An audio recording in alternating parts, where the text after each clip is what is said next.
primetime on ABC. The Bulldogs have been dominant over the last few seasons. They're 49-2 in their last 51 games. However, both of the two came against Alabama. The Crimson Tide have had Kirby Smart's number. Since heading to Georgia, he is just 1-5 against Alabama, by far the worst record he has against anybody. And Bama fans now can count on Kalen DeBoer to get the job done Saturday against the number 2 team in the country. DeBoer has a 12-2 record against ranked opponents in his coaching career. And what's at stake in this game? Well, everything. According to the All-State playoff predictor, the winner will have at least a 90% chance to make the playoff. Loser, still a 60% chance. Bama is 106-6 at home since 2008. And some of those games were started by our buddy Greg McElroy, who gets up with us early this morning here. Greg, great to see you, and Paul Finebaum back with us here. So let's dive into this, obviously. We talked a little bit earlier about stakes and all that kind of stuff. Let's go on the field with a former quarterback. These teams feel fairly evenly matched up. What will be the one thing, in your opinion, that will decide who wins Saturday night? Physically slow. In a game that's expected to be highly emotional, Greeny, it's big plays. And look, you can look at red zone efficiency and turnovers and pressure and sack rate. To me, it's big plays. That's always the most important thing when you look at a game like this. And you look at both teams' questionable secondaries. Alabama has 12 guys listed on their 2 deep or 3 deep.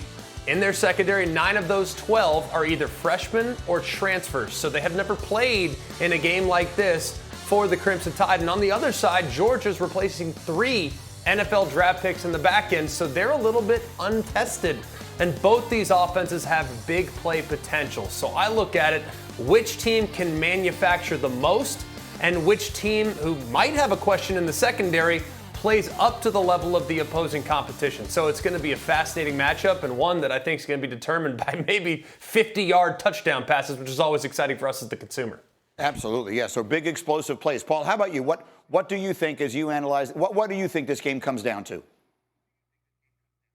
I think it comes down to how Georgia begins the game. This is a program that has struggled in the first half. Even against Clemson, a game they dominated, Greeny, they were ineffective in the first half with barely a lead. They had the same problem a couple weeks later against Kentucky, and Carson Beck just seemed a little off, more than a little off in the game against Kentucky. And some of the problems are up front. He lost one of his top offensive linemen in Rutledge. On the other side, Greg mentioned big plays, and that's exactly what we're talking about with Jalen Milroe. He is so elusive. He's capable of changing a game in a split second.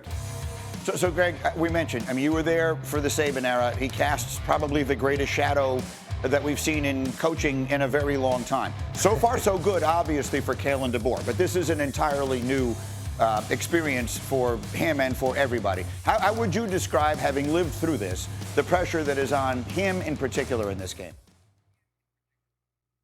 Well, it's immense. There's no denying that. What you do as the head coach of Alabama, you're defined by championships. And I'm not talking like SEC West Division titles. I'm talking national championships where they only give out one a year, or in the weird year when they give UCF a 1/10 of one, that's fine too.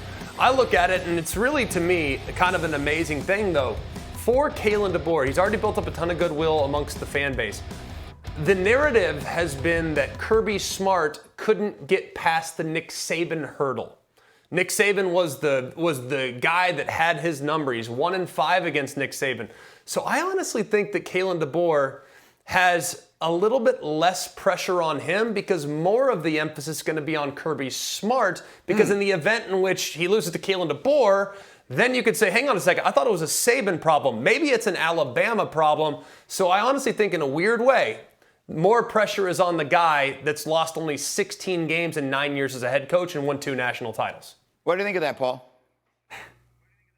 Yeah, I think Greg is right. And Kirby Smart did everything right at Georgia the last couple of years, but he couldn't get by Alabama. Remember, he lost in that championship game a couple of years ago. He made up for it. But last year was really probably the most painful loss of Kirby Smart's career, other than losing to Tua on that walk-off in 2017. He was working toward a three-peat, Greeny. This program has not lost a regular season game since 2010. 20, and those two postseason games have been against, obviously, Nick Saban. So I think Kalen DeBoer doesn't get a pass with a loss. It will shatter the psyche of Alabama fans who think they own Georgia, as crazy as that sounds.